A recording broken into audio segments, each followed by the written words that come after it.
licenciado Olivo Rodríguez Huerta está con nosotros. Él en una ocasión fue embajador, título que no se pierde. Saludos, buenos días, licenciado. Muy buenos días, un gusto estar aquí. Y un saludo para Dani, que veo que está frente a mi casa ahora. Sí. Estamos en el vecindario. Dani, En mi vecindario. Y Dani me dijo que le tenía la primera pregunta, que Buenos se lo días, deja, embajador. que lo dejara así. Muy buenos días. Buenos días, Que le embajador. diga licenciado, porque tú eres embajador, nunca se pierde. Exacto. Hay que decirle al señor embajador que aquí está Wendy Lora, Johanna Valenzuela y Gustavo Olivo. Él está en confianza.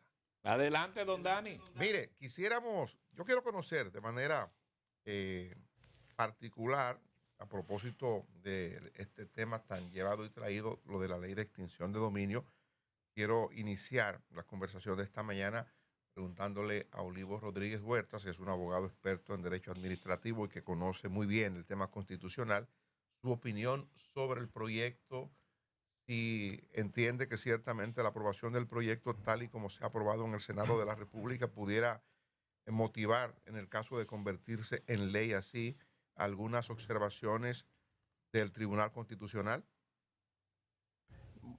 Bueno, una característica de las leyes hoy día es la posibilidad de su impugnación ante el Tribunal Constitucional. Eso es una realidad que la tenemos desde la Constitución del año 2010. Previamente, a partir de la Constitución del 94, la Suprema Corte de Justicia ejercía el control de constitucionalidad de las leyes a posteriori, es decir, una vez han sido objeto de promulgación. No existe entre nosotros lo que se denomina un control preventivo de constitucionalidad de los proyectos de leyes.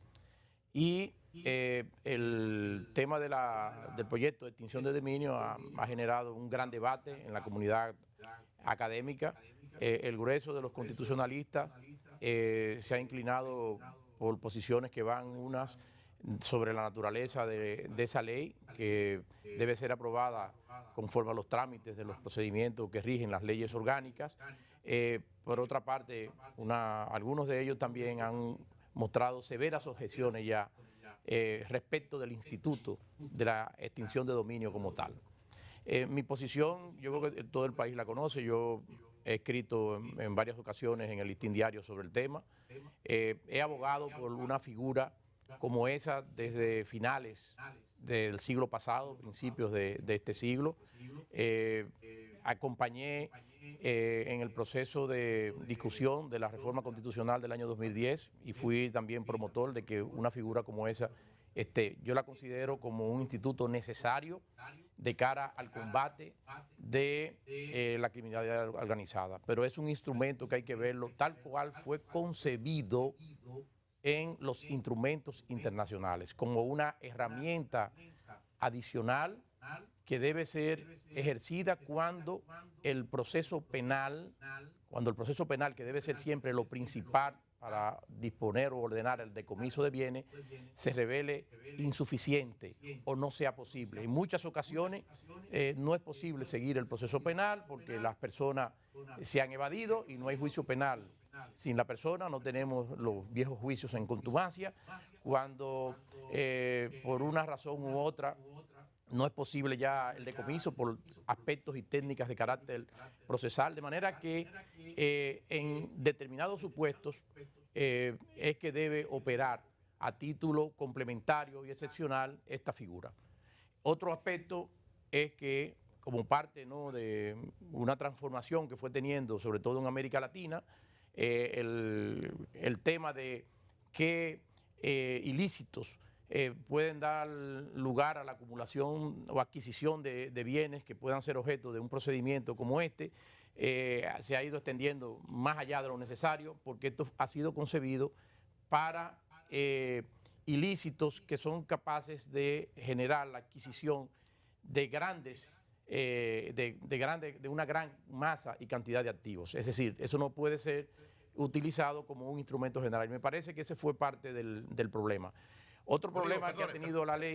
Perdone, me gustaría conocer su opinión si usted entiende que la ley es orgánica o que es una ley ordinaria y sobre la parte de la retrospectividad.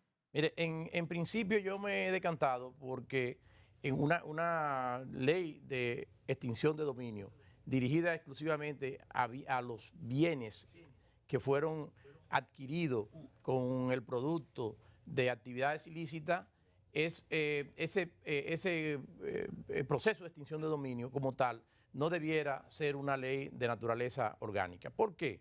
Por la sencilla razón de que cuando se adquiere un bien y esa adquisición está afectada de una nulidad y está dentro del periodo de prescripción de esa nulidad absoluta por vicio en la causa, entonces no ha habido una consolidación del derecho, no se puede hablar de un derecho adquirido y en consecuencia durante ese periodo de prescripción puede perseguirse la nulidad de la adquisición de ese bien. El problema ha sido en el hecho de que en muchas ocasiones, como pasa, los bienes que fueron adquiridos de manera ilícita ya no pueden ser perseguidos porque han sido adquiridos por terceros adquirientes de buena fe. Y entonces se prevé, como están previstos en las leyes contra la criminalidad organizada, las leyes de narcotráfico, las leyes de blanqueo de dinero, se establece el comiso de bienes sustitutivos, es decir, que otros bienes que fueron, sin embargo, adquiridos lícitamente, en lugar de lo que ya no pueden ser perseguidos. Entonces, en ese caso, ahí sí se produciría una expropiación y eso, si está concebido, no sé cuál fue el último texto, porque han pasado por mis manos tantos textos y tantos borradores, en la medida en que se consagrara algo así, entonces eso sí generaría dificultades. Ahora bien, en un evento que me invitó tanto los presidentes de las cámaras para legisladores que se realizó en la Pontificia Universidad Católica Madre y Maestra hace varias semanas, yo planteé que por la importancia que tiene esta legislación para combatir la criminalidad organizada transnacional,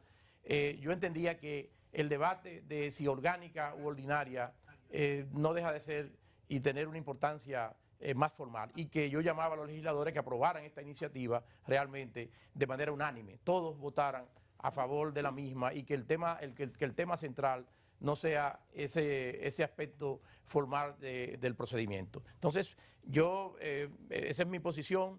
Creo que, insisto, la retroactividad, la llamada retroactividad en su modalidad que no es modalidad, porque no, retroactividad y retrospectividad son dos conceptos distintos.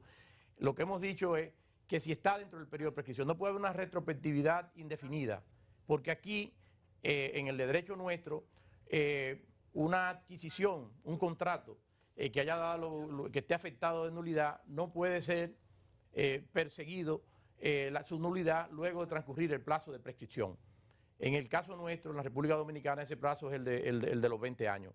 Hasta tanto no transcurra un contrato de adquisición de un bien que esté afectado de una causa de nulidad absoluta, mientras no transcurran esos 20 años, no puede hablar su titular de que tiene un derecho adquirido, sino que tiene una situación que no queda protegida por el principio constitucional de retroactividad. Eso es lo que yo pienso y lo que yo considero. Hay un concepto que usted ha estado manejando, tanto para identificar la ley como ordinaria, si fuera el caso, o que no necesitaría ser orgánica, como para este elemento de la retroactividad de la ley. Y es lo que usted llama que se le reconoce un acto de nulidad. O sea, cuando hay una causa de nulidad. Una causa de nulidad sobre la adquisición de un bien. Exacto.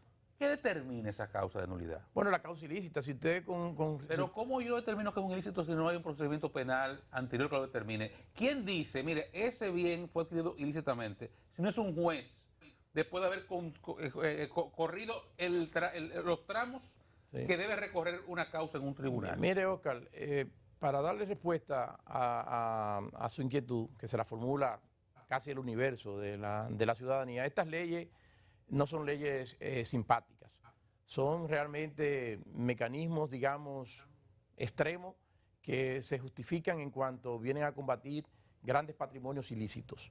No la demagogia, porque yo creo que uno de los grandes daños que se ha hecho a la discusión en torno a este proyecto es una promesa demagógica, y se lo dije en varias ocasiones a mi buen amigo, el senador de la provincia de Santo Domingo, de que dejaran de utilizar y vender la idea de que esto estaba concebido, que una vez aprobamos la ley de extinción de dominio, pues ya recuperamos el patrimonio robado. En primer lugar, el ámbito en el que nace y por el que en el plano internacional comienza a justificarse en medidas de esta naturaleza está más allá.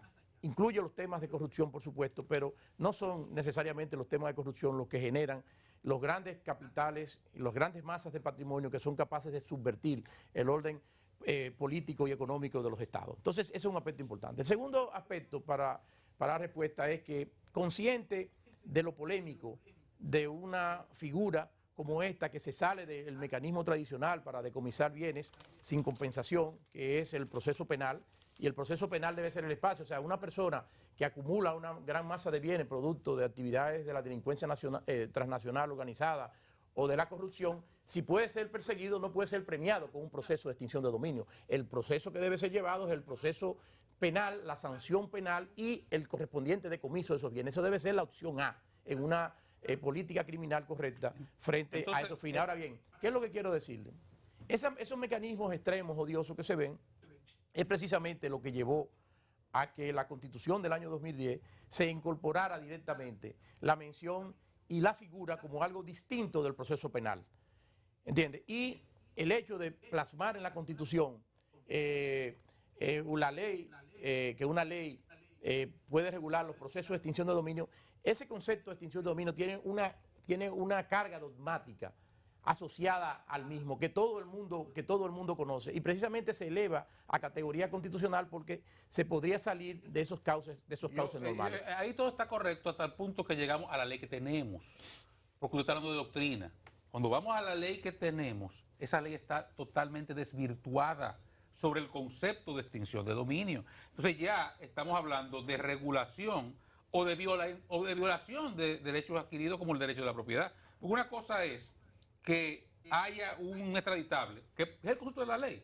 Extraditamos a fulano de tal, dejó un paquete de bienes aquí, esos no son perseguibles, pero ya hay una presunción de ilicitud, porque usted está extraditado por narcotráfico. Exacto. Y tiene una acumulación que está ahí. Pero el concepto de la ley que estamos discutiendo aquí no es ese.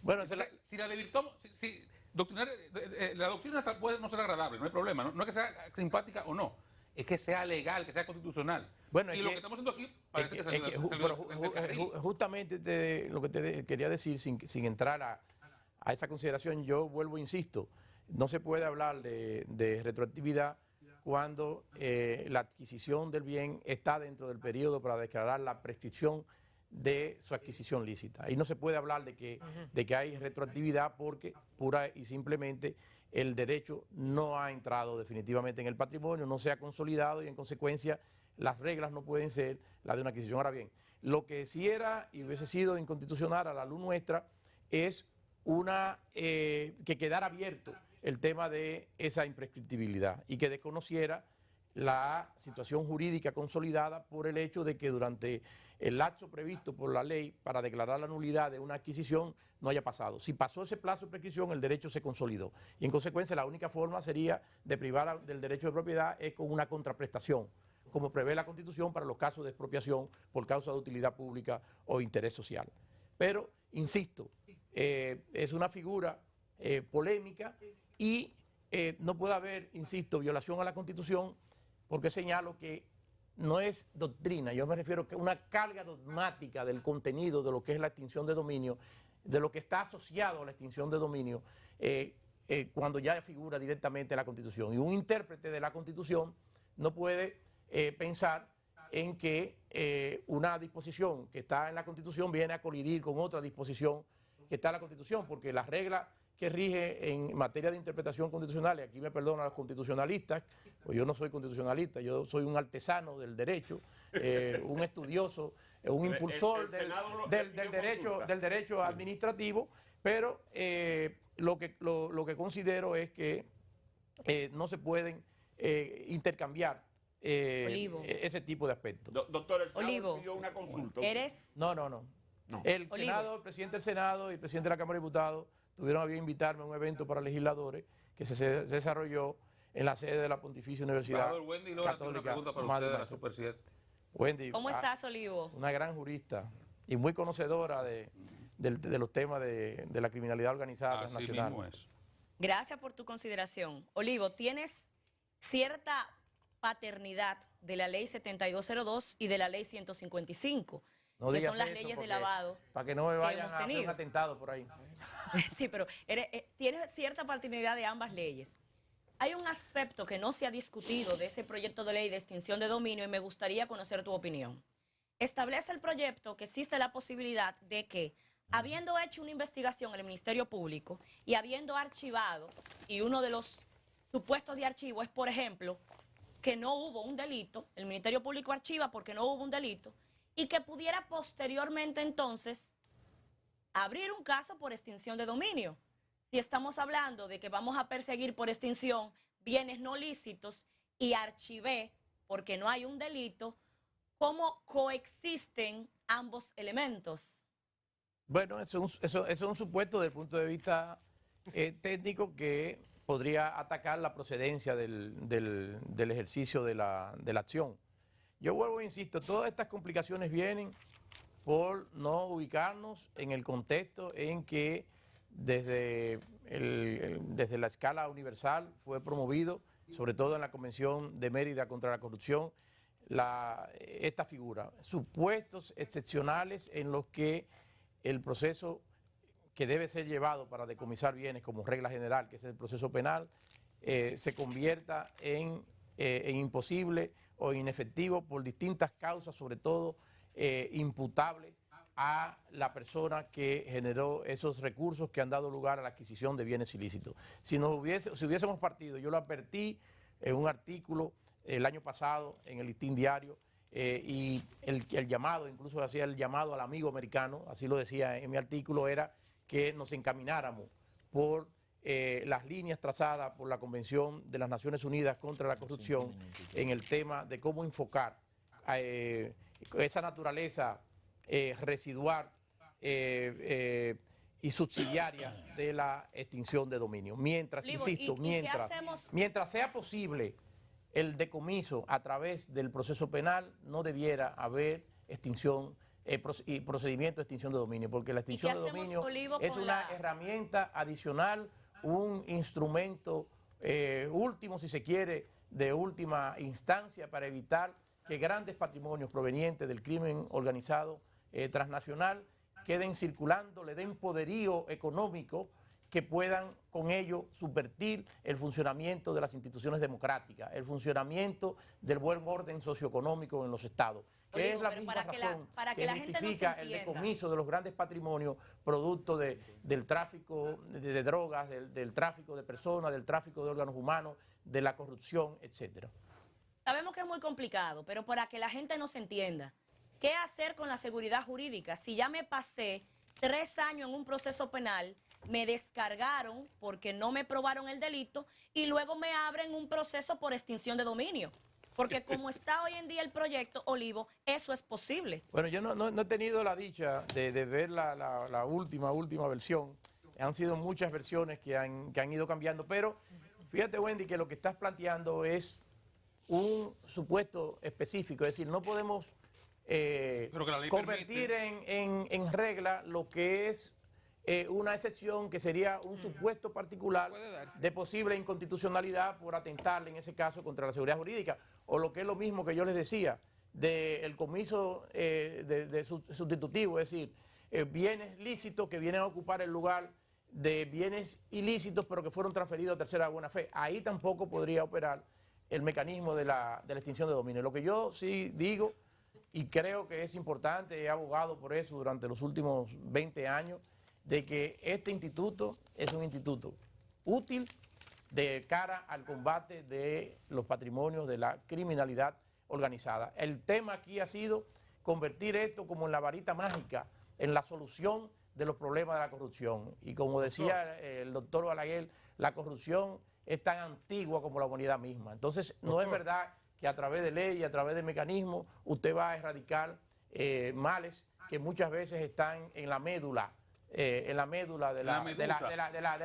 genética de los seres humanos. Un colega abogado, doctor, pregunta brevemente si habrá algún régimen de consecuencia para quien administra la ley de extinción de dominio para el Ministerio Público. Ese es otro en el caso tema de que se marche contra un ciudadano que resulte inocente. Miren, otro de los temas aquí siempre, y Wendy lo sabe bien porque estuvimos participando muy activamente de manera conjunta para lograr la aprobación de la actual ley sobre lavado de activos.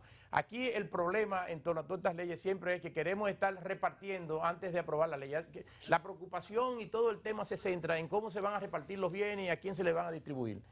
La Constitución, justamente en el artículo que hace referencia y consagra la figura de la extinción de dominio, hace referencia a que una ley específica que no ha sido dictada, que yo trabajé en su elaboración desde hace también más de 15 años, debe regular el régimen de administración y disposición de los bienes incautados Muchas gracias, y abandonados en los procesos penales. Gracias al doctor Olivo Rodríguez. Muchas Suerte. gracias a ustedes. Y con esto termina la jornada aquí en el Color Visión. Nos vamos a seguir con hoy mismo la Super 7, 107.7. Y nos vamos a ver mañana, ya ustedes saben, el día de más alegría. Mañana les tenemos un evento impresionante para levantar el ánimo. Pega tigara con Luisín. Mañana, viernes. Hoy mismo la Super 7, un espacio diferente